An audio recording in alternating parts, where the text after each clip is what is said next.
नमस्कार, जय हिंद दोस्तों। आप सभी का स्वागत है all in one education centre में। दोस्तों, आज इस वीडियो में हम सीटेट के मैथ चैप्टर को देखेंगे। सीटेट एग्ज़ाम अब जान रहे हैं आपके सिर पर है और जल्द से जल्द अभी आपने पढ़ा नहीं है तो शुरू कर दीजिए। केवल यही प्रैक्टिस सेट देखते रहिए मेरे साथ, आपकी तैयारी बहुत बेहतरीन हो जाएगी, बहुत अच्छे अंक आप लाएंगे, इसकी गारंटी मैं देता हूँ। तो आज के इस चैप्टर में, इस वीडियो में हम मैथ विषय को देखेंगे। इससे पहले सीडीपी हमने पढ़ा, मैथ देखेंगे। उसके बाद अन्य वीडियो भी आपको इस चैनल पर मिलते रहेंगे, तो लगातार बने रहिएगा चैनल पर। आपकी तैयारी बहुत अच्छी होने वाली है। दोस्तों, यहाँ पर हम टॉप 30 क्वेश्चन लेंगे जो प्रीवियस ईयर से भी रिलेटेड हैं और कुछ नए क्वेश्चन भी हैं। तो सभी जो क्वेश्चंस होंगे उनके ऑप्शन के साथ साथ हम उसको हल करके भी बताएंगे, क्यों वो ऑप्शन सही है यह भी बताएंगे। हो सकता है वीडियो थोड़ा लंबा हो जाए, लेकिन मैं यही करूँगा कि आपको हर चीज़ें क्लियर करता चलूँ। तो इस वीडियो को शुरू करते हैं पहले क्वेश्चन से। यहाँ आप चूँकि जानते हैं 31 नंबर पर गणित के प्रश्नों की शुरुआत होती है, तो 31 नंबर यहाँ लिखा है। एक हम बोले या 31 बोले, गणित में ये दोनों सेम होंगे। तो चलिए हम 31 जो प्रश्न है, पहला इसको हम बोल सकते हैं गणित का पहला प्रश्न। इसको हम देखेंगे क्या कह रहा है।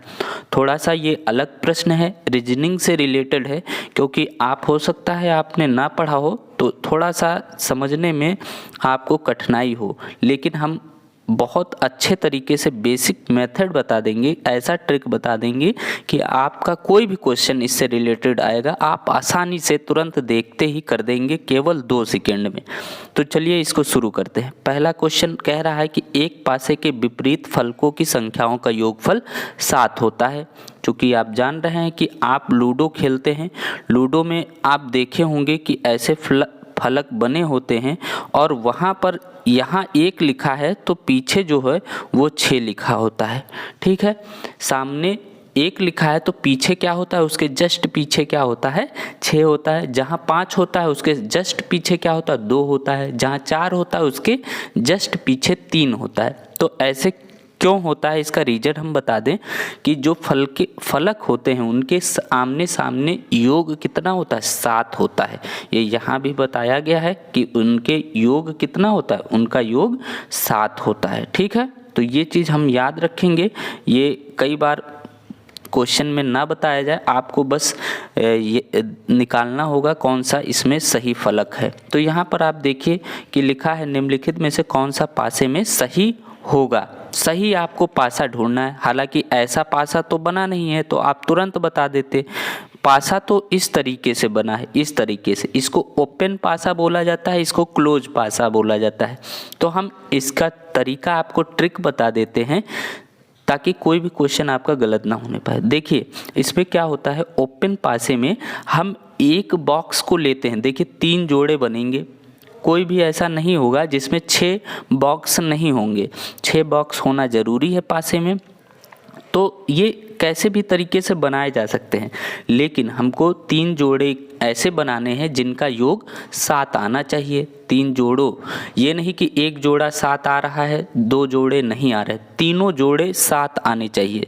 तीनों जोड़े का मतलब है कि 6 बॉक्स हैं तो एक में मान लीजिए 1 है तो दूसरे में 6 होना चाहिए, तब 7 आएगा। कहीं 3 है तो उसके विपरीत वाला 4 होना चाहिए तो 7 आएगा। तो ऐसे होना चाहिए।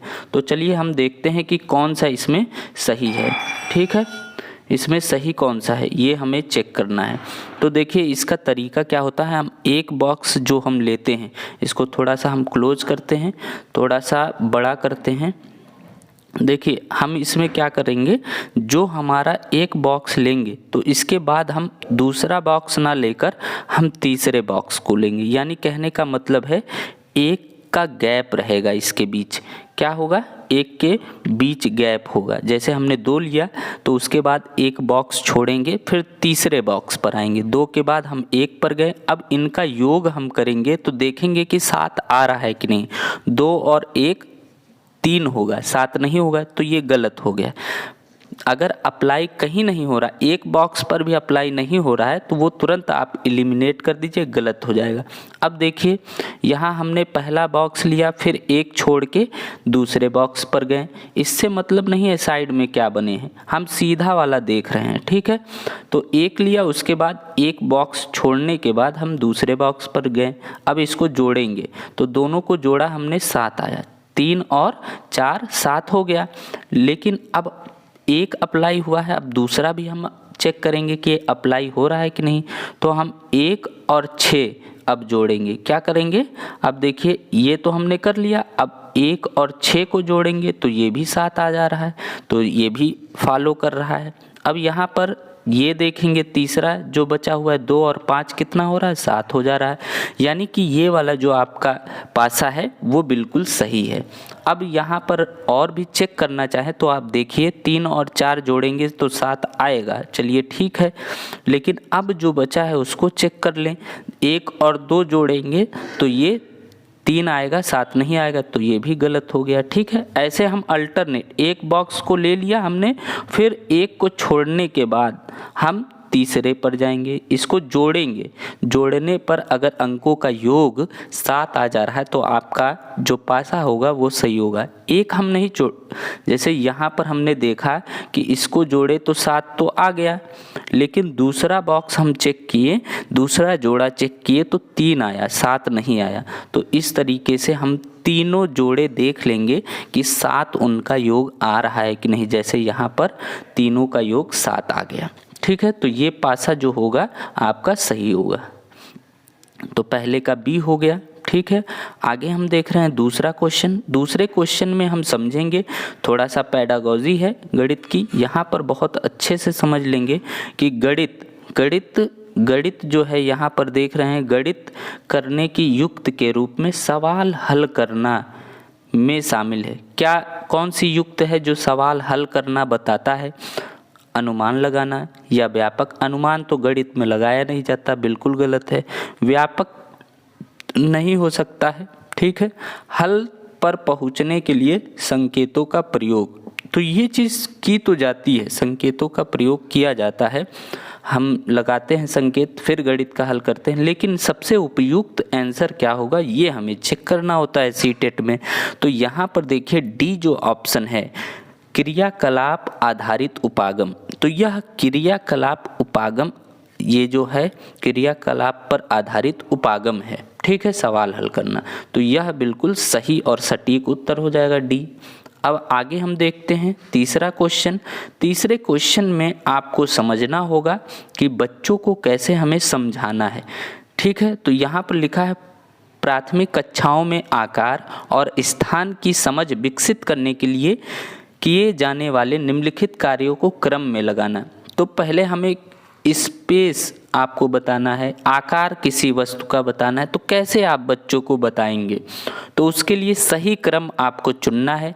तो ए है 2D आकारों की भुजाओं और शीर्षों का अवलोकन करते हुए उनकी विशेषता का मिलान करना, 2D आकारों की विशेषताओं का सहज बुद्धि से वर्णन करना या 2D आकारों को छांटना, और चौथा है विभिन्न 2D आकारों की भुजाओं, शीर्षों और विकर्णों की गणना करते हुए उनका वर्णन करना। तो दोस्तों इसका सही क्रम, यानी कि बच्चा सबसे पहले क्या करना चाहिए, बच्चे को सबसे पहले क्या सिखाना चाहिए टीचर को पढ़ाते समय, तो आपको इसमें बताना है सही क्रम। तो देखिए यहाँ सही क्रम क्या है, पहला ए ऑप्शन सही होगा, यहाँ पर सी वाला पहला आएगा, यानी कि हम पहले सबसे पहले क्या करेंगे कि प्राथमिक कक्षाओं में आकार और स्थान की समझ विकसित करने के लिए सर्वप्रथम 2D आकृति को छांटना होगा कि 2D कौन सा है।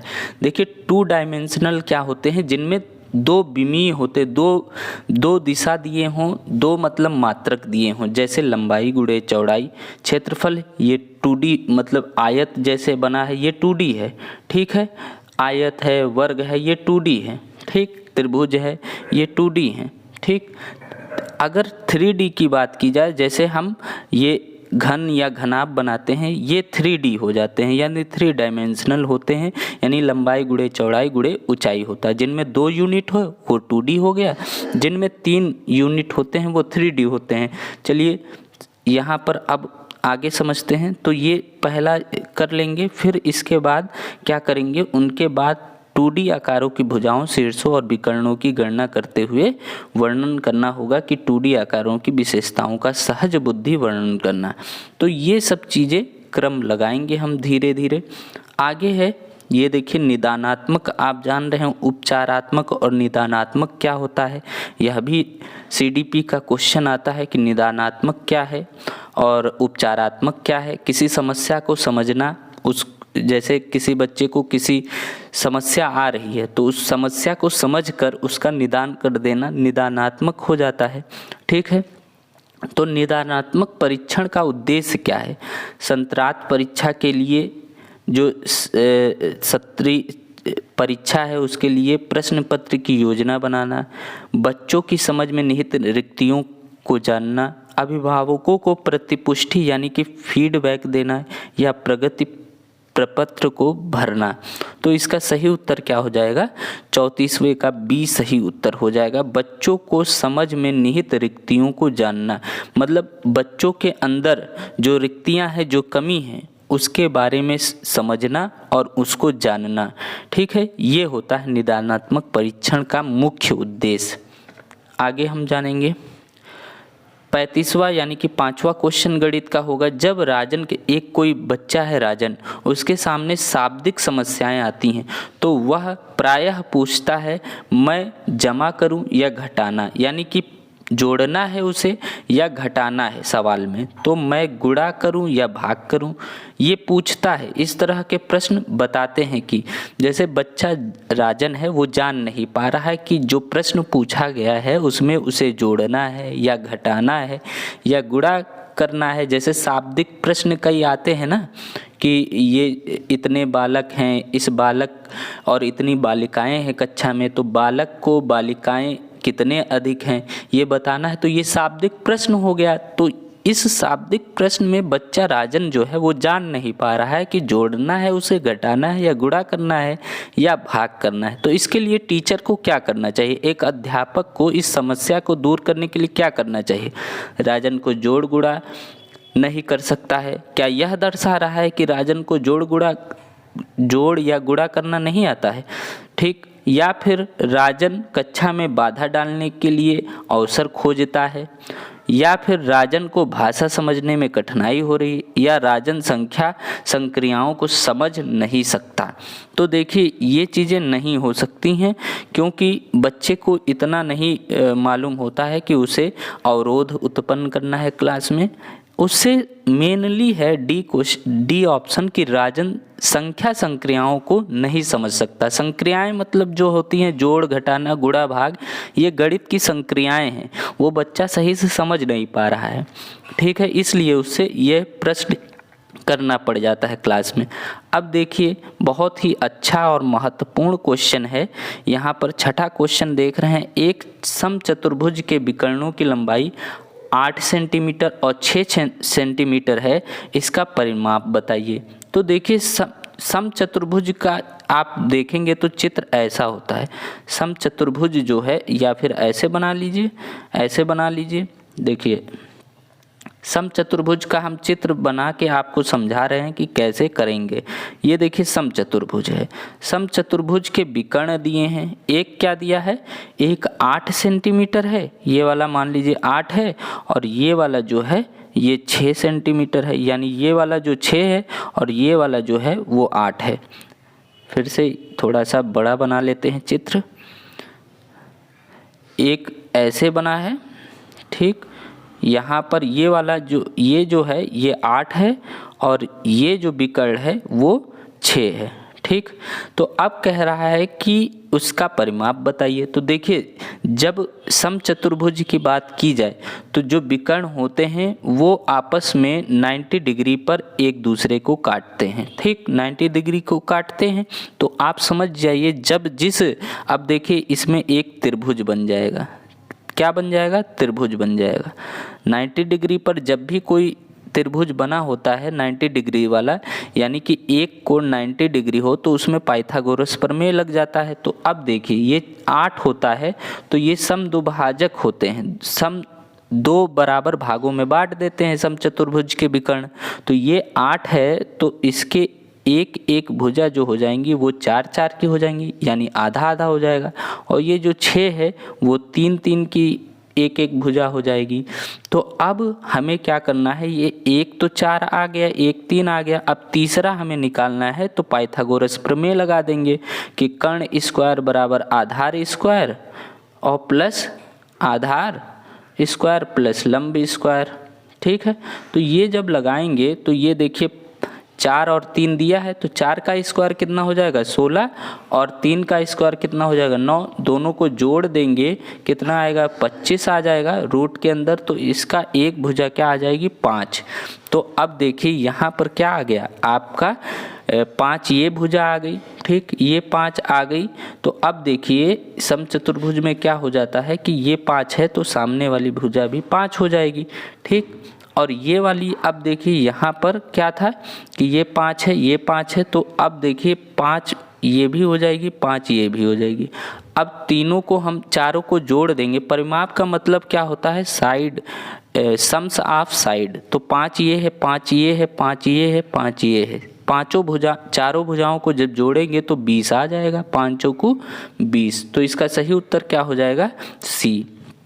इसका सही उत्तर सी हो जाएगा। यहाँ पर दूसरा तरीका भी एक दिया हुआ है, उससे भी आप समझ सकते हैं, लेकिन मैंने जो तरीका बताया वो कहीं भी आप लगाएंगे, ये फार्मूला याद करने की ज़रूरत भी नहीं होगी, आप तुरंत कर लेंगे। आगे हम देखते हैं 37वां यानी 7वां क्वेश्चन। 7वां क्वेश्चन है कि क्षेत्रफल की अवधारणा से परिचित कराने के लिए शिक्षक के शुरुआत कर सकता है, शिक्षक से शुरुआत कर सकता है। किससे? क्षेत्रफल की अवधारणा समझाना है। जैसे बच्चा समझ नहीं रहा है कि क्षेत्रफल क्या होता है, किस चीज़ की क्षेत्रफल कैसे निकाला जाता है, आयत या फिर वर्ग। ठीक, तो उसको कैसे समझाना है कि कहाँ से शुरू करना चाहिए टीचर को। तो देखिए भिन्न आकारों की आकृति का क्षेत्रफल ज्ञात करने के लिए सूत्रों को स्पष्ट करना। चलिए ये भी हो सकता है। आगे हम प्रश्न देखते हैं, क्योंकि सीटेट में क्या होता है कि कई ऑप्शन मिलते जुलते होते हैं कि ये भी हो सकता है, ये भी हो सकता है, लेकिन हमको सबसे उपयुक्त आंसर उसमें बताना होता है। तो चलिए देखते हैं बी ऑप्शन देखें। हथेली, पत्ते, पेंसिल, नोटबुक आदि विभिन्न वस्तुओं की सहायता से आकृति के क्षेत्रफल की तुलना करना, या फिर आयत की लंबाई चौड़ाई का पता लगाना और आयत के क्षेत्रफल का सूत्र लंबाई गुणे चौड़ाई का प्रयोग करते हुए क्षेत्रफल ज्ञात करना, या फिर डी है इकाई वर्ग गणन की सहायता से आकृतियों का क्षेत्रफल ज्ञात करना। तो दोस्तों यहाँ पर सबसे उपयुक्त और सटीक उत्तर हो जाएगा बी वाला। देखिए हम क्या होता है बच्चों को समझाने के लिए अभी वो क्षेत्रफल नहीं जान पा रहे हैं, या आप बोर्ड पर तुरंत बताने लगे कि ये आयत वर्ग ऐसे ऐसे होता है, उसके बाद उसका क्षेत्रफल फार्मूला निकाल के बताने लगे। इससे अच्छा आपको यह होगा कि आप उसके सामने उदाहरण पेश करें। जैसे आप दृष्टांत उदाहरण देंगे तो बच्चे और अच्छे से समझेंगे। जैसे हम दिखाएं कि पुस्तक दिखाएं या कॉपी दिखाएं, कहे कि ये आयताकार है, ठीक, दीवार जो कमरे की दीवार है ये आयताकार है, या ब्लैक बोर्ड है वो आयताकार है, ठीक। तो ये दृष्टांत हम दे रहे हैं। हथेली में हम चित्र बना के बता दें, या बोर्ड पर ही बता दें, या पत्ते दिखा के हम उसका आकार बताएं कि ऐसा पत्ता है, ठीक है। पेंसिल बताएं कि बेलनाकार है, ठीक। नोटबुक है आयताकार है। ये सब चीज़ें हमें बतानी चाहिए क्षेत्रफल के लिए। तो इसका क्षेत्रफल हम कैसे निकालेंगे ये बताएंगे, तब हम फार्मूला पर जाएंगे, तब बच्चे अच्छे से समझ पाएंगे, ठीक। आगे हम देखते हैं 38वां क्वेश्चन है। हो सकता है थोड़ा सा मैं ज़्यादा कुछ बताता जा रहा हूँ, लेकिन आप बताइएगा कमेंट करके कि जो तरीका है वो सही है या अच्छा लग रहा है आपको कि नहीं। फिर उस हिसाब से वीडियो की लेंथ हम करेंगे। हम चाहते हैं कि सब चीज़ें क्लियर कट करते हुए चले, कॉन्सेप्ट आपका क्लियर रहे। आगे हम देखते हैं 8वां क्वेश्चन है कि NCF 2005 मानता है कि गणित में सोचने एवं तर्क का एक निश्चित तरीका निहित है। निम्न में से दिए गए कथनों वह चुनिए जो उपयुक्त सिद्धांत का पालन नहीं करता है। नहीं शब्द जब आ जाए तो हम हमेशा उपयुक्त आंसर ढूंढते हैं कि वास्तव में उपयुक्त सिद्धांत है कौन। अगर है वो मिल जाए तो हम एलिमिनेट कर देंगे जो नहीं होगा। ठीक है, तो नहीं है सिद्धांत उपयुक्त, कौन सा नहीं है ये हमें ढूंढना है। तो देखिए, आंकिक प्रश्नों को हल करने के लिए विद्यार्थी को निर्धारित सूत्र बताना, ये चीज़ सिद्धांत सही है कि नहीं आप बताएं। तो यहाँ पर 38वां क्वेश्चन जो है उसको हम सही से समझते चलेंगे। तो ये देखिए, यहाँ पर बस यही सही उत्तर हो जाएगा कि आंकिक प्रश्नों को हल करने के लिए विद्यार्थी को निर्धारित सूत्र बताना, यह सही है, बिल्कुल ये करना पड़ेगा। लेकिन यहाँ पर कह रहा नहीं है, सिद्धांत नहीं है, ये देखना है। पाठ्य पुस्तक में प्रस्तुत सामग्रियों को लिखने का तरीका, कक्षा के लिए चुने गए क्रियाकलाप यानी अभ्यास या उसे पढ़ने की विधि। तो सबसे तर्क जो करने की निश्चित तरीका निहित है इसमें उपयुक्त जो सिद्धांत है वो यही है कि आंकिक प्रश्नों को हल करने के लिए विद्यार्थियों को निर्धारित सूत्र बताना चाहिए। आगे हम चलते हैं 29वां क्वेश्चन। नवा क्वेश्चन बहुत ही अच्छा है, हमको एलिमिनेशन करके उत्तर लाना होगा। देखिए लिखा है कि एक शिक्षक कक्षा में एक बॉक्स बना देता है और उसमें उस पर 1/8 निरूपित करने के लिए कहता है। निम्नलिखित में से कौन सा निरूपण गलत है। देखिए यहाँ पर बॉक्स बने हुए हैं, ठीक है, बॉक्स बने हैं, 4 ऑप्शन हैं आपके पास, उसमें आपको बताना है कि 1/8 किस में नहीं है। ठीक है, किस में नहीं है ये बताना है। तो देखिए 1/8 का मतलब यह होता है किसी चीज़ में 8 हिस्से हैं, 8 हिस्से में एक हिस्सा कलर करना है, एक हिस्सा क्या करना है, एक हिस्सा आपको कलर करना है। ठीक, तो एक हिस्सा देखिए, पहले तो हम चेक करेंगे किसमें 8 है। ठीक, तो यहाँ पर देख लीजिए इसमें 8 बॉक्स हैं, इसमें देखिए 8 बॉक्स हैं कि नहीं है, इसमें भी 8 बॉक्स हैं। देखिए 4 इसमें है, 4 ये है, 4 दूनी 8 हो गया। इसमें भी 4 हैं और 4 ये हैं, 8 इसमें भी है, इसमें भी, इसमें देखें एक थोड़ा सा बड़ा कर लेते हैं। यहाँ पर देखिए इसमें क्या है, इसमें 4, 1 2 3 4 5 6 7, इसमें 7 ही बॉक्स हैं।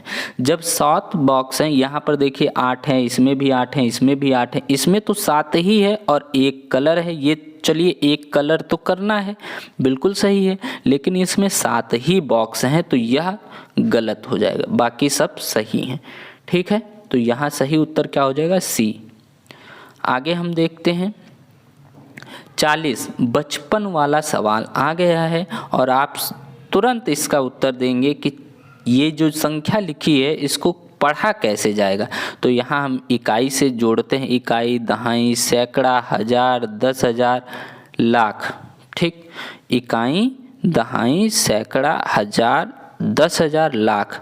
तो देखिए लाख पर क्या आया, 4, तो 4 लाख, फिर 7,000, फिर 928, 4,07,928 ये दे यहाँ लिखा है, तुरंत ये आंसर लगाइए।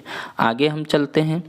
आगे यहाँ पर माप की अवधारणा समझना है कि बच्चों को कैसे हम सिखाएंगे, कैसे वो बच्चे करेंगे। माप की अवधारणा विकसित करने के लिए अपनाए गए निम्नलिखित कार्यों को क्रम में लगाइए। तो सबसे पहले माप की अवधारणा समझने के लिए विद्यार्थी को क्या करना चाहिए। ठीक, तो शिक्षार्थी लंबाई मापने के लिए मानक इकाइयों का प्रयोग करते हैं या शिक्षार्थी लंबाई मापने के लिए अमानक इकाइयों का प्रयोग करते हैं या शिक्षार्थी सरल, यहाँ पर आपको क्रम बताना है, सब चीज़ें करना पड़ेगा माप के लिए, लेकिन सही क्रम क्या होगा। जैसे आप कहा जाता है कि इसको आरोही क्रम में लिखे, 1 2 3 4 या 3 2 1 7 9 5 ऐसे लिखा और कहा जाए कि इसको सही क्रम में व्यवस्थित करिए, तो सबसे पहले कौन आएगा, इस तरह से व्यवस्थित करना होगा। तो ये चारों तो करनी पड़ेंगी, लेकिन सबसे पहले कौन, फिर उसके बाद कौन, फिर उसके बाद कौन और उसके बाद कौन सा ऑप्शन आपको चूज करना है। ठीक है, तो इसके लिए सही उत्तर क्या हो जाएगा, इसका सही उत्तर हो जाएगा डी। डी मतलब कहने का यही है कि सभी एक साथ यहाँ पर रखे जाएंगे, यानी यहाँ पर आप देख सकते हैं डी इसका सही उत्तर होगा कि पहले सी, यानी कि सी का मतलब क्या है, यहाँ पर स्टेप हम देखेंगे, यहाँ पर लिखा भी है पूरा, आप समझ सकते हैं कैसे करना है। पहले शिक्षार्थी को सरल अवलोकन द्वारा वस्तुओं को स्थापित करना होगा, यानी कि हम कोई वस्तु दे दें माप करने के लिए, बच्चों को डायरेक्ट हम थोड़ी माप करने देंगे। हम जैसे 2-4 बॉक्स रख दें या लोटा रख दें, गिलास रख दें, इसकी धारिता बताइए, बच्चे बताएंगे कि इसमें ज़्यादा होगा किस में कम होगा। तो पहले अवलोकन करेंगे बच्चे, कि अवलोकन करेंगे, सरल अवलोकन द्वारा जान जाएंगे कि ये वस्तु ज़्यादा हो सकती है या इसमें ज़्यादा वस्तु आ सकती है। उसके बाद लंबाई मापने के लिए अमानक इकाई का प्रयोग करेंगे। अमानक इकाई का मतलब क्या है, जो स्टैंडर्ड आपकी यूनिट है, जैसे कि भार के लिए हम वेट के लिए ग्राम का यूज करते हैं, ठीक है, ये स्टैंडर्ड यानी कि मानक इकाई होती है। लेकिन जो इसके अलावा होती हैं वो जो होती अमानक इकाई होती हैं। जैसे भार के लिए है, लिक्विड फॉर्म में धारिता के लिए हम प्रयोग करते हैं लीटर का, ठीक, किलोलीटर नहीं, मानक इकाई लीटर है, ठीक। तो हम पहले इसकी लंबाई मापने के लिए क्या करेंगे, हम अमानक इकाई की मतलब ये छोटा होगा या ये बड़ा होगा, ऐसे हम अनुमान लगाएगा बच्चा। उसके बाद क्या करेगा, मानक इकाई उसकी बताएगा कि ये इतने सेंटीमीटर हो सकता है, या मानक इकाई का मतलब ये इतने मीटर हो सकता है, यह इतने लीटर हो सकता है, इसकी धारिता इतने लीटर हो सकती है। उसके बाद वह मैट्रिक इकाई का प्रयोग करेगा कि ये जो वस्तुएं हैं ये कितनी लीटर हैं, इसके लिए वो मानक एक ले आएगा जिसमें माप सकेगा और बिल्कुल एग्जैक्ट उत्तर बताएगा कि ये हो सकता है, ठीक है, ये इतना होगा, एग्जैक्ट हो सकता है नहीं, इतना ही है। जैसे कोई वस्तु होगी तो बताएगा कि इतने सेंटीमीटर है या इतने मीटर कपड़ा है, ठीक है। आगे हम ये बहुत ही इम्पोर्टेंट प्रश्न अब आपके सामने आया है कि जैसे लिखा है कि 4 और ये एक बॉक्स बना है प्लस वाला, फिर +3 बराबर 4, 5, 6 लिखा है। तो यहाँ पर आप रीजनिंग टाइप का क्वेश्चन है, इसका उत्तर बताना है कि n+8 कितना आएगा। तो आपको यहाँ पर तीनों में ट्रिक समझना होगा कि क्या फार्मूला लगाया गया है, उसके बाद ही आप इसका उत्तर दे पाएंगे। तो देखिए 4 + 3 करके 4, 5, 6, यानी कि तुरंत आपको जो है प्राकृतिक नंबर लिए जा रहे हैं, नेचुरल नंबर, उसके नेक्स्ट नंबर लिए जा रहे हैं। जैसे 4 के बाद 5, 6 आ गया। यहाँ पर देखिए 5 + 4 है, यानी 5 के बाद 5, 6, 7, 8, यानी 4 का मतलब यहाँ हम देख रहे हैं कि 4 बार अंक लिया जा रहा है। 3 का मतलब हम देख रहे हैं कि 3 बार अंक लिया जा रहा है। यहाँ पर देखिए 4 का मतलब क्या है कि 4 बार संख्याएं ली जा रही हैं। और कौन सी संख्या ली जा रही हैं, जो उससे पहले संख्या दी हुई है उसको लेते हुए और अगली उसकी नेक्स्ट +1 करते हुए, यानी कि n, ये जो संख्या है वो n है, उसके बाद कौन सी आ रही है, n+1 आ जा रही है।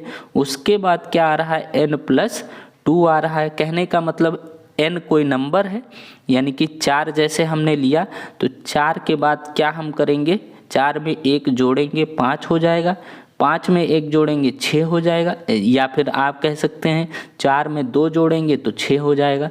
तो ऐसे ही नंबर लाया जा रहा है। तो यहाँ पर n+8 को कैसे हम लाएंगे, तब हम क्या करेंगे कि n हम लेंगे 8, यहाँ पर देखिए 8 बार करना है तो n + n+1 + 1 n+2 ऐसे करते हुए हम पहुँचेंगे, 8 बार करते हुए पहुँचेंगे। यहाँ आप देख सकते हैं सॉल्व भी है, यहाँ पर हम करते हुए पहुँचेंगे 8 तक। जब हम ब्रैकेट हटाएंगे, तो n को जोड़ लेंगे आपस में, तो कितने हैं, 1n, 2n, 3n, 4n, 5n, 6n, 7n और 8n, 8n हो गया। अब संख्याएं जोड़ लेंगे आपस में, 1, 2, 2, 1, 3, 3 दूनी 6, 6, 4, 10, 10 और 5, 15, 6, 21 और 7, 28, ठीक है, तो क्या आंसर हो जाएगा इसका, n+8 का 8n+28, ये सही उत्तर हो जाएगा आपका।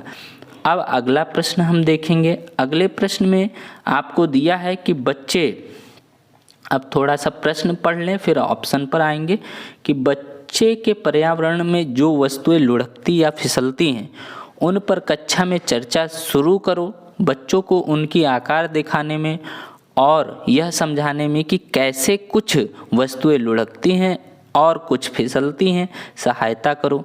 तो दोस्तों इसमें आपको बस समझना है एनसीईआरटी की बारे में कि कक्षा 2 की पाठ्य पुस्तक में इस तरह का सुझाव यह समझाने में शिक्षक की सहायता करती है कि अब जैसे कई वस्तुएं हैं, जैसे पेन है, उसको हम कहीं ढलान पर रख दे तो लुढ़क जाएगी, या फिर कई चीज़ें जैसे हैं कि वो ऐसे ही तरल हैं या फर्श जैसे उस पर हम फिसल जाते हैं, लुढ़कते नहीं है, केवल समतल है तो फिसल जाते हैं।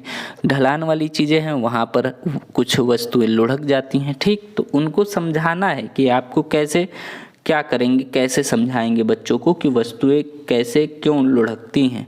ठीक है, तो इसका सही उत्तर हो जाएगा डी। क्या है, निर्देशन में समपूरक चर्चाएं विद्यार्थियों को संकल्पनाओं को बेहतर तरीके से समझाने में सहायता करती हैं। संकल्पनाएं बच्चे के अंदर होती हैं, क्यों वो लुढ़क रहा है, क्यों फिसल रहा है, तो वो चर्चाएं आपको करनी होंगी बच्चों के सामने, फिर वो बच्चे समझ पाएंगे। तो पर्यावरण में वस्तुएं ऐसी होती हैं, यहाँ पर आप देख सकते हैं जो वस्तुएं पर्यावरण में पाई जाती हैं और लुढ़कती या फिसलती हैं उन्हीं को एनसीईआरटी ने जादू का शीर्षक देकर कक्षा 2 की पाठ्य पुस्तक में इस तरह से सुझाव यह समझाने में शिक्षक की सहायता करते हैं कि निर्देशन से संपूरित चर्चाएं विद्यार्थियों को संकल्पनाओं को बेहतर तरीके से समझाने में सहायता करती हैं।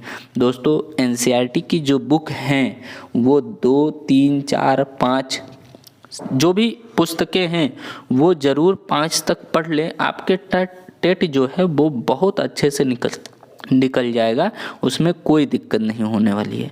आगे देखते हैं हम। 14वां प्रश्न है, एक अच्छा गणितज्ञ होने के लिए जरूरी है। एक अच्छा गणितज्ञ मतलब गणित में निपुण जो है वही गणितज्ञ है, गणित का ज्ञानी गणितज्ञ। ठीक, तो क्या उसके लिए जरूरी है गणितज्ञ होने के लिए? क्या सवालों के उत्तर की तकनीक में निपुणता होनी चाहिए?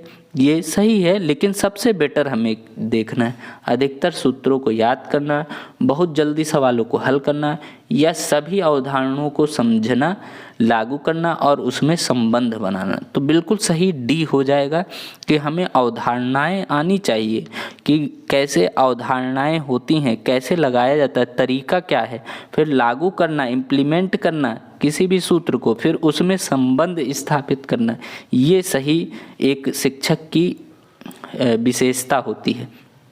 अब ये बहुत अच्छा सवाल आया है कि कुछ आमों का भार जो है वो 2 किलो 600 ग्राम है और कुछ सेबों का भार 1 किलो 450 ग्राम है। आमों का भार सेबों के भार से कितना अधिक है, ये चीज़ बताना है। तो आप एक बच्चे के लिए ये प्रश्न हल कर रहे हैं तो बहुत ही सिंपल है दोस्तों। आप टीचर बनने जा रहे हैं तो ऐसे प्रश्न और आसानी से आपको करने चाहिए। देखिए, आपको पता है कि जो वेट होता है एक जैसे ग्राम में पूछा जाए, जैसे 1 किलो में कितना ग्राम होता है तो आपको पता होना चाहिए कि 1000 ग्राम होता है। 1 किलो में कितना ग्राम? 1000 ग्राम। ठीक है, तो अब यहाँ पर देखिए 2 किलो है तो 2 किलो में 2000 हो जाएगा, 2000 ग्राम हो जाएगा, और 600 ग्राम और जोड़ दीजिए तो 2000 + 600 कितना हो जाएगा? 2600 ग्राम हो जाएगा। टोटल कितना हो जाएगा? 2600 ग्राम। ठीक, 2600 ग्राम ये हो गया, और ये 1 किलो और 450 ग्राम। 1 किलो में कितना ग्राम होगा? 1000, और 450 जोड़ दीजिए तो 1450 ग्राम हो जाएगा। तो हमें घटा देना है, आमों का भार सेबों के भार से कितना अधिक होगा ये जानने के लिए हमें आम के भार से सेब का भार घटाना होगा। आम के भार से सेब का भार घटाना होगा। तो वहाँ 2600 आया है, कितना आया था? 2600।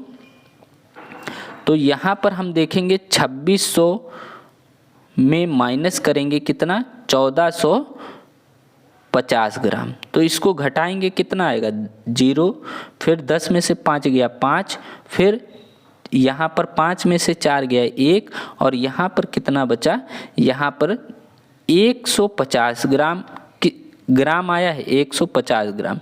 ठीक है, ये इधर से हम घटाएं और एक ये 1 किलो 1150 ग्राम, यानी 1 किलो और 150 ग्राम हो जाएगा।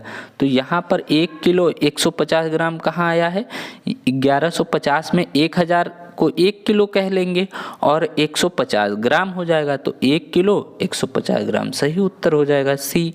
अगला हम देखते हैं, अगला प्रश्न दिया है एनसीईआरटी की कक्षा 4 की गणित की पाठ्य पुस्तक में के पाठों में इस तरह के शीर्षक हैं, कबाड़ी वाली, भोपाल की सैर, दुनिया की कुछ ऐसी दिखती हैं, यह परिवर्तन किया गया है। तो यह किस लिए परिवर्तन किया गया है, कबाड़ बेचने और यात्रा करने के बारे में जानने के लिए। ये हो नहीं सकता है कि पाठ्य पुस्तक में ये चीज़ें बताई जाएं। पाठों में गणितीय विषय वस्तु का अनुमान लगाने हेतु विद्यार्थियों को चुनौती देने के लिए। तो ऐसा कभी नहीं करता है कि विद्यार्थी को चुनौती दी जाए, उनको समझाने के लिए, बहुत अच्छे से समझाने के लिए अलग अलग उपाय किए जाते हैं। तो देखिए, उन्हें अलग सा समझाने के लिए, तो ये थोड़ा सा सही हो सकता है, लेकिन हम देखेंगे सबसे बेटर क्या है, तो दैनिक जीवन में जोड़ते हुए उन्हें रोचक बनाने के लिए। तो ये बिल्कुल सही उत्तर होगा डी, कि हम दैनिक जीवन से कोई चीज़ बच्चों को समझाएं तो वो और अच्छे तरीके से समझेंगे। आगे है, यहाँ पर आपको देखना है और बताना है कि यहाँ पर कीमत दिया है और समय दिया है। लिखा है इन दिनों दाम बढ़ने शुरू हो रहे हैं, निम्नलिखित में से कौन सा ग्राफ स्थिति की निरूपण करता है। यानी दाम बढ़ रहा है, दाम यानी कीमत, तो कीमत किस में बढ़ रहा है ये आपको बताना है। कीमत किस में बढ़ रहा है, कौन से निरूपण, किसके द्वारा, किस ग्राफ के द्वारा आप बताएंगे कि इसमें दाम बढ़ रहा है, किस ग्राफ के द्वारा पता चल रहा है। तो ये देखिए, ये ऐसे बना हुआ है। कभी भी हम चलते हैं तो हम हमेशा यहाँ से ओरिजिन से शुरू करते हैं, या फिर हम ऐसे बढ़ेंगे ऊपर की ओर, या फिर बढ़ के घट जाएंगे, या फिर हम लगातार बढ़ते जाएंगे, या फिर कभी बढ़ेंगे फिर घटेंगे, फिर बढ़ेंगे फिर घटेंगे, ऐसे ग्राफ बनेगा। तो आपको समझाना है कि किस में बढ़ रहा है, किस में दाम बढ़ रहा है, ये आपको बताना है। तो यहाँ आप देख रहे हैं कि यहाँ पर ये बिल्कुल चित्र गलत है, क्योंकि हमें ओरिजिन से बढ़ना होता है, यह भी गलत हो जाएगा। ठीक, ये दोनों गलत है। अब इसमें देखना है बचे दो, ये देखिए बढ़ रहा है फिर घट रहा है। ठीक, दाम बढ़ा है फिर घट गया है, तो ये गलत हो गया। हमें बढ़ना बताना है, तो ये देखिए ये बढ़ रहा है ग्राफ, तो ये बिल्कुल सही हो जाएगा। आगे हम देख रहे हैं, इजी है, आप समझ रहे होंगे, कोई ज़्यादा कठिन नहीं है प्रश्न, आप अच्छे से कर लेंगे, पूरा विश्वास है हमें। लेकिन जो बेसिक अभी तक देखे नहीं है, जान नहीं रहे, उनके लिए थोड़ा सा डिटेल बताना पड़ रहा है। देखिए, एक प्रश्न दिया गया है, भिन्नों की तुलना समय जिसमें अंश समान है, जैसे कि 3/5 और 3/7, रोहित की प्रतिक्रिया थी चूंकि अंश, देखिए अब ये प्रश्न दिया गया है क्लास में, लेकिन रोहित बता रहा है कि जो 7, चूंकि अंश समान है, यानी अंश बटे हर लिखा है, तो 3 समान है, तो बताना है इसमें से कौन बड़ा है, बताना था कि इनमें से कौन बड़ा है। तो रोहित क्या बताया है कि अंश समान है और 5 और 7 में 7 बड़ी है, तो ये वाला जो भिन्न होगा, कौन सा भिन्न, ये वाला जो भिन्न होगा, ये वाला जो भिन्न है वो बड़ा है, ये बता रहा है। किस आधार पर, कि अंश समान है और हर में जो 5 है और 7 है, इसमें से 7 बड़ा है, इसलिए ये वाला जो भिन्न होगा ये बड़ा होगा, चूँकि ये गलत है। अब हम बताएंगे कि इसमें कैसे क्यों गलत है। यहाँ पर देखिए क्या कर रहा है, रोहित ने अच्छी तरीके से अभ्यास नहीं किया, या रोहित को भिन्नों के परिणाम की समझ नहीं है, या रोहित अंश और हर की अवधारणा नहीं जानता, या रोहित तुल्य भिन्नों की अवधारणा नहीं जानता। तो इसका सही उत्तर क्या हो जाएगा, डी, रोहित तुल्य तुल्य भिन्नों की अवधारणा नहीं जानता।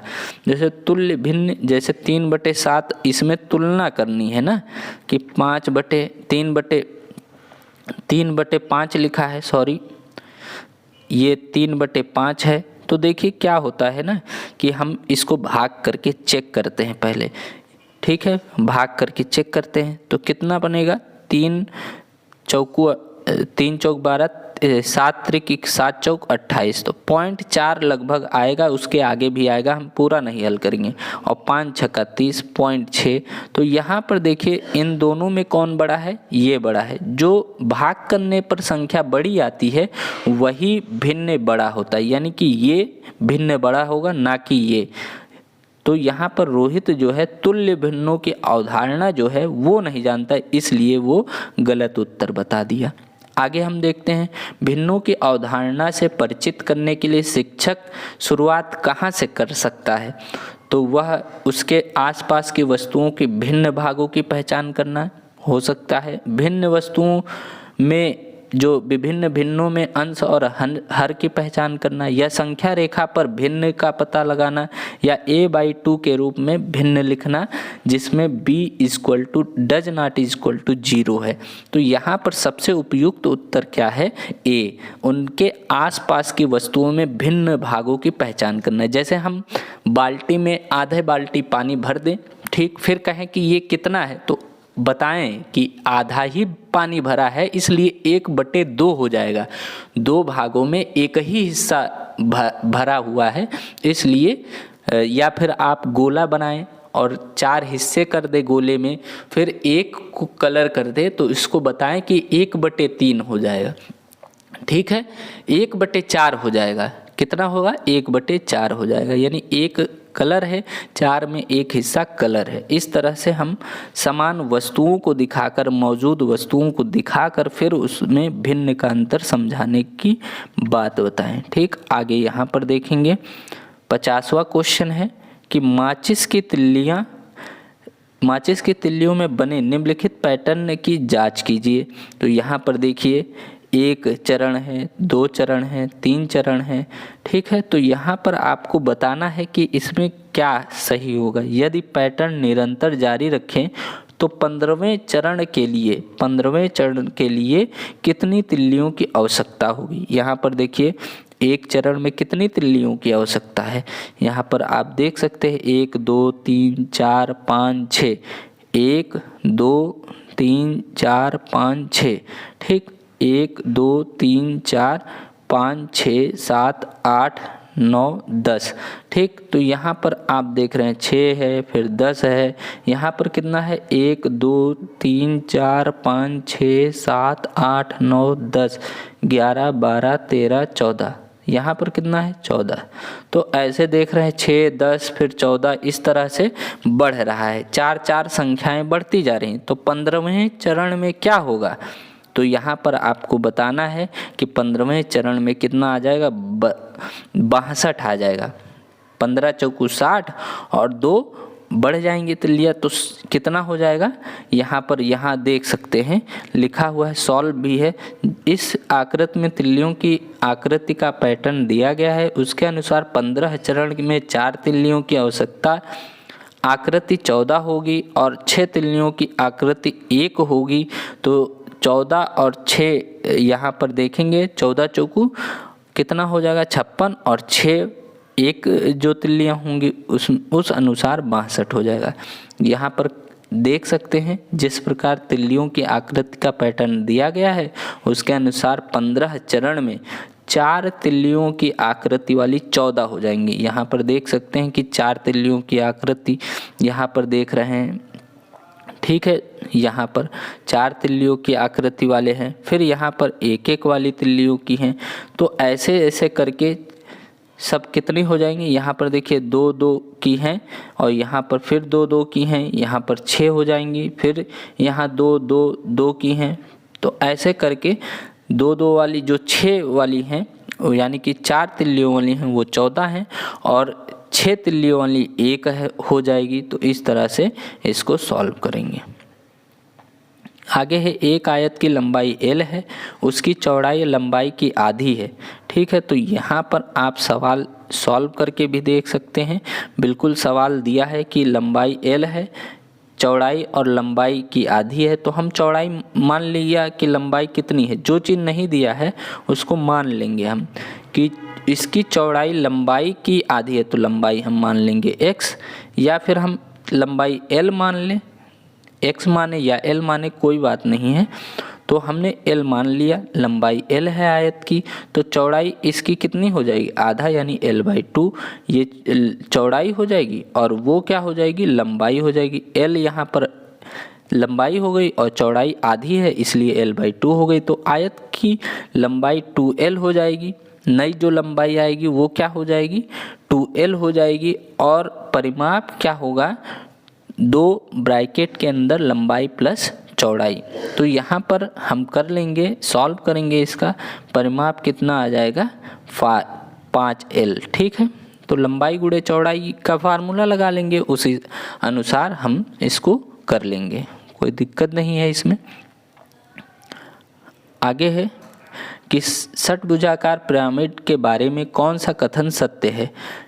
इसके 6 षटभुजाकार फलक होते हैं जो 6 आयताकार फलकों से जुड़े होते हैं। तो आपको बताना है कथन सत्य है, कौन सा सत्य है इसमें। ठीक है, गलत, ये तो गलत हो जाएगा कि 6 षटभुजाकार फलक होते हैं, गलत है कि 6 आयताकार फलकों से जुड़े होते हैं, ये बिल्कुल गलत है। 6 आयताकार फलक नहीं होते हैं, इनके 6 फलक होते हैं, प्रत्येक फलक षटभुज होते हैं, ये भी गलत है। ठीक, आगे देखते हैं। एक बिंदु पर मिलते हुए 6 त्रिभुजाकार फलक के साथ साथ इसका षटभुजाकार आधार होता है, ये बिल्कुल सही है। जो भी होगा, कोई भी पिरामिड होगा, मान लीजिए आप त्रिभुजाकार है तो ऊपर भी त्रिभुज बनेगा। क्या बनेगा, ऊपर भी त्रिभुज बनेगा, फिर ऐसे मिलेगा तब वो पिरामिड बनता है। अगर आयताकार होगा तो नीचे भी उसका बॉक्स आयताकार होगा, ऊपर भी बॉक्स उसका आयताकार होगा और आपस में मिलेंगे, वो क्या हो जाएंगे, वो आपके पिरामिड होते हैं। ठीक, आगे हम देखते हैं। यहाँ पर लिखा हिंदू अरबी संख्यांकन पद्धति में 4 अंक वाली कितनी संख्याएं हैं। हिंदू अरबी संख्यांकन पद्धति में 4 अंक वाली कितनी संख्याएं हैं, यह आपको बताना है। तो ए इसका सही उत्तर हो जाएगा। हिंदी अरबी संख्यांकन पद्धति में 4 अंक की 900 संख्याएं होती हैं। ठीक है, आगे हम देखेंगे।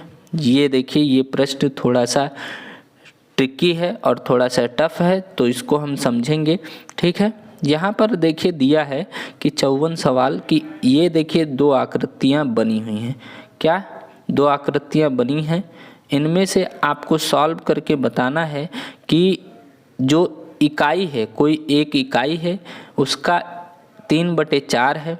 ये जो आकृतियाँ हैं वो किसी इकाई की 3/4 हैं। तो मान लीजिए x का 3/4 ये आकृतियां हैं। ठीक है, ये आकृतियां जो हैं वो x का 3/4, इकाई का 3/4, तो हमने इकाई मान लिया x है। तो का मतलब होता है गुणा, तो x गुणे 3/4 हो जाएगा। ठीक, अब यहाँ पर आपको सॉल्व करना है और बताना है कि 1/2 एक सही 1/2 लिखा है, इसका क्या होगा। इनमें ऑप्शन आपको दिए हुए हैं, तो आपको यहाँ पर बिल्कुल सॉल्व करके मैंने बताया है कि एक इकाई का 3/4 है, तो मान लीजिए वो इकाई x है, तो x का 3/4 हम करेंगे तो यहाँ पर 2 चित्रों के समान हो जाएगा। चूँकि यहाँ पर दिया हुआ है ना, 2 चित्रों के बराबर है। ठीक, 2 चित्रों के बराबर ये चीज़ है, तो यहाँ पर हम सॉल्व करके देख रहे हैं कि 2 चित्र के बराबर हो जाएगा ये। ठीक, तो 2 चित्रों के बराबर करेंगे तो इसको गुणा कर लेंगे, वो उधर पश्चांतर हो जाएगा। x गुणे 3/4 बराबर 2 लिखा है, तो यहाँ पर x बराबर क्या हो जाएगा, 2 गुणे 4/3 हो जाएगा। तो 4 दूनी 8/3 आ जाएगा, x का मान 8/3 आ गया। ठीक, तो यहाँ पर x का अब जो नया यहाँ पर देखें, ये जो अंक है वो x के बराबर होगा। ठीक है, x के बराबर क्या हो गया, 2 सही 1 सही 2 1/2 है। इसको हम कैसे करते हैं, 2 एकम 2 गुणा करते हैं प्लस 1 जोड़ देंगे, 1 जोड़ेंगे 2 एकम 2 1 3 हो जाएगा। ठीक, 3/2 हो जाएगा। चूँकि आप यहाँ पर देख रहे हैं कि x बराबर कितना आया था, x बराबर 8/3 था। x बराबर अब यहाँ पर 8/3 करेंगे तो सॉल्व करने के बाद 4 आकृतियाँ यहाँ आ जाएंगी। 4 आकृतियाँ आ गई। ठीक है, 4 चित्र आ गए। कैसे आया, तो x का ये 3 कितना आएगा, 2 एकम 2 और 1 3/2 बराबर 8/3 हो जाएगा। अब इसको सॉल्व कर लेंगे तो x बराबर क्या होगा, 8 × 2/3 × 3। ठीक, इसको हम करेंगे सॉल्व। तो यहाँ पर देखिए, चूँकि ये देखिए 2 यहाँ पर क्या कितना था, 2 एकम 2 1 3/2 हो जाएगा। 3/2 इधर है, उधर जाएगा तो उधर जाएगा तो क्या हो जाएगा, इधर जाएगा तो 3/2 हो जाएगा। ठीक है, 3/2 हो जाएगा, 3/2 हो जाएगा तो 3 3 कटेगा, 2 एकम 2 2 चौकू 8 तो 4 आ जाएगा। ठीक है, 4 आ जाएगा। कितना आएगा, 4 आ जाएगा। आगे देखते हैं, सही उत्तर क्या हो गया, डी सही उत्तर हो गया। ठीक है, डी सही उत्तर हो गया। आगे हम पढ़ेंगे 55वां सवाल। देखिए, ये समझेंगे, सन्निकट हजारवां मान बताना है। सैकड़ा मान बोला जाए तो 2 जीरो, दहाई अंक बोला जाए तो 1 जीरो, हजारवा बोला जाए तो 3 जीरो होना चाहिए। ठीक है, तो यहाँ पर इसी तरीके से समझना है कि सन्निकट हजारवा मान, तो 3 जीरो किस में है, इसमें है और इसमें है। लास्ट में 3 जीरो की बात कर रहा हूँ, जिसमें 3 जीरो नहीं है वो पहले ही एलिमिनेट हो गया, उस ऑप्शन को हटा देंगे। हजारवा भाग हमें देखना है कौन सबसे पास है, तो सबसे पास कौन सा है, 50,000 सही हो जाएगा। ए 49,532 के सन्निकट कौन सा हजारवा भाग है, ये देखिए 49,000 है, तो ये 9, देखिए यहाँ पर 9,532 ज़्यादा है, तो ये इसके पास है ना, 50,000 के ये पास है, तो ये सही हो जाएगा। आगे हम बताएंगे, आगे प्रश्न है 56वां, कौन सा बड़ा है, तो ये जोड़ लेंगे हम, 2 प्लस 2 कितना हो जाएगा, 2 दूनी 4 2 6 की पावर 2 है, तो 6 की पावर 2 को करेंगे 36 आ जाएगा। ठीक, और फिर 4 की पावर 2 है तो 4 चौक 16 हो जाएगा। इसको देखिए 2 × 2 है, इनको आपस में गुणा करेंगे कितना आएगा, 2 दूनी 4 दूनी 8 की पावर 2 हो जाएगा, 8 की पावर 2 बराबर 64 आ जाएगा। ठीक है, ये 64 आ गया। इसको देखिए कर लिखा है, इसको कैसे लिखा गया है, देखिए ध्यान से देखिएगा, आपको सबसे बड़ा बताना है तो आप ध्यान से देखिए। यहाँ पर देखिए लिखा है 2 × 2 की पावर 2, यानी 2 दूनी 4 की पावर 2, यानी 4 चौक 16, 16 की पावर 2, 16 की पावर 2 256। तो सबसे बड़ा कौन सा हो जाएगा, ये वाला ऑप्शन, डी ऑप्शन सही हो जाएगा। आगे देखिए, स्टेशन के बीच ट्रेन चल रही है, अब दूरी बताना है, तो यहाँ पर देखिए निम्नलिखित तालिका देखिए, स्टेशन दिया है, बस दिया है, पहली बस, दूसरी बस, तीसरी बस, और नई दिल्ली, फरीदाबाद, मथुरा कोई स्थान है, वहाँ से बस चल रही है। यहाँ नई दिल्ली से कोई बस, निगमन मतलब निकलना और आगमन मतलब वहाँ पर पहुँचना किसी स्टेशन पर। कहीं स्टेशन से चल रही है तो निगमन हो गया, और कहीं स्टेशन पर आप पहुँच गई है तो वो आगमन हो गया। तो इसमें इस तालिका को देखना है, और इसमें से नई दिल्ली से मथुरा पहुँचने में सबसे कम समय किस बस को लगता है ये बताना है। तो ये कैसे पता चलेगा, हम क्या करेंगे कि पहली बस का हम समय निकलने का दिल्ली से, दिल्ली वाला देखेंगे और मथुरा वाला देखेंगे। फरीदाबाद से कोई मतलब नहीं रहेगा, फरीदाबाद को हटा देंगे। ठीक है, फरीदाबाद को हटा देंगे। हमको देखना किसको है, नई दिल्ली, क्योंकि यहाँ पर पूछा गया है कि नई दिल्ली और मथुरा के बीच पहुँचने में कम समय किस बस को लगेगा, ये बताना है। तो हम पहले बस को हम देख लेंगे कि 7:15 पर चली है बस और पहुंची कितने बजे है, रात को, सुबह रात का जो 12 बजता है उसके बाद 40 लिखा है। यानी कि आप जैसे जो बस में होता है वो समय हम मानेंगे या फिर ट्रेन का समय हम देखते हैं तो 24 घंटे का होता है, 12 घंटे का नहीं। तो यहाँ 19:15 का मतलब क्या हुआ, 12 के बाद 13, 14, दिन के 12 के बाद जो 1 बजता है उसे हम 13 कहते हैं, 2 को 14 कहते हैं, 3 को 15 कहते हैं, 4 को 16 और 5 को 17, इसी तरह 6 को 18 और 7 को 19 कहते। तो 7:15 पर निकली है और रात को 40 मिनट पर पहुंची है, यानी 12:40 पर। तो इसमें आपको समय घटा लेना है और बता देना है बहुत इजी तरीके से।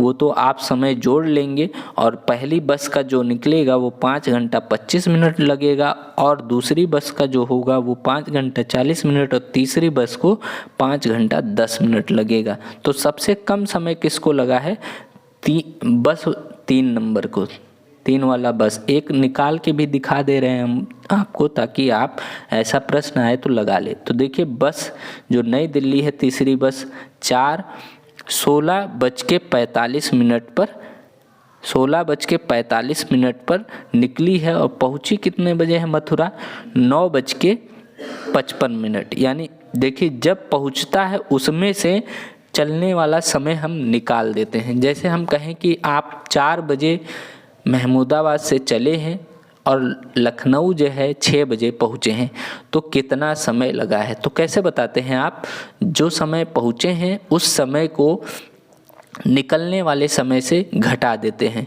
जैसे 6 बजे हम पहुँचे हैं, 4 बजे चले थे, 6 में से 4 घटा 2 घंटा टोटल लगा। तो कैसे हम घटाएंगे, जो जिस समय हम पहुँचे हैं उस समय को निकलने वाले समय से घटा देंगे। तो इसको घटाएंगे 55 से, तो घटाएंगे तो 5 बचेगा, 1 बचेगा, फिर 11 में से 6 गया 5। ठीक, यहाँ पर कितना बचा, 5 में से 5 गया 0, सॉरी। तो 5 घंटा 10 मिनट लग रहा है। ठीक है, ऐसे हम निकाल लेंगे। आगे हम देखते हैं 58। यहाँ पर देखिए भिन्नों का योग पढ़ाते समय शिक्षक को नीचे दिए हुए एक त्रुटि ज्ञात करनी है। देखिए शिक्षक को त्रुटि ज्ञात करनी है। बच्चा यहाँ पर क्या किया है, ऐसा सवाल दिया गया है और इसको जोड़ के इतना ला रहा है। इसमें क्या बच्चे ने क्या किया है इसको जानना है। तो देखिए ऊपर वाली सवाल, ऊपर जो एक अंश को जोड़ दिया है तो 2 आ गया है और हर को जोड़ दिया है, यानी 2 + 3 कर दिया है, 5 हो गया है। इस तरीके से ये ऊपर वाली संख्या ऊपर जोड़ दिया, नीचे वाली संख्या नीचे जोड़ दिया है। अब देखिए अब आगे हम इसमें देख रहे हैं, थोड़ा सा समय आपको लग रहा है, थोड़ा सा आप देखते रहिए। और यहाँ पर बच्चे ने गलती क्या की है ये देखना है और उसका उपचारात्मक बताना है। तो कैसे बताएंगे, तो यहाँ पर वैसे तो आप जान रहे हैं कि ऐसे कैसे किया जाता है, इनको जोड़ के एलसीएम ले लिया जाता है। 3 एकम 3 कर दिया जाए और 3 और फिर 2 एकम 2 कर दिया जाए बाई CMP के द्वारा। ठीक, और नीचे का नीचे गुणा कर दिया है, 3 दूनी 6, यानी एलसीएम हो गया 3 और 2 का एलसीएम यानी लासापा। तो ये चीज़ आपको समझना है। तो क्या सही होगा कि लघुत्तम समापवर्तक यानी लासा की अवधारणा समझाने में बच्चे की सहायता करें। तो ये बिल्कुल सही हो जाएगा क्योंकि हमें लासा से संबंधित ये त्रुटि थी, उसको समझाना है। ठीक, आगे देखिए, आगे है सेकेंड लास्ट की विकास बालक है, बालक का नाम विकास है, 56 विद्यार्थियों की कक्षा को गणित पढ़ाता है। ठीक, उसका यह विश्वास है कि यदि परीक्षा के तुरंत बाद प्रतिपुष्टि दी जाए, विकास एक शिक्षक हैं, तो वह प्रभावी होती है। वह 10 बच्चों की एक छोटी कक्षा परीक्षा का आयोजन करता है। प्रभावी तरीके से प्रतिपुष्टि यानी फीडबैक देने का सबसे अच्छा तरीका कौन सा होगा? तो ये देखिए, इनमें से आपको बताना है कि फीडबैक लेने का सबसे बढ़िया तरीका क्या होगा। मान लीजिए कोई कक्षा है, उसमें से बच्चे, आपको फीडबैक लेना है कि परीक्षा, बोर्ड की परीक्षा होने जा रही है, मतलब कक्षा 5 की परीक्षा होने जा रही है फाइनल, आपको फीडबैक लेना है बच्चे की तैयारी कैसे है। तो आप कैसे उसमें से याद क्या करेंगे, कैसे आप फीडबैक लेंगे कि कितनी तैयारी है।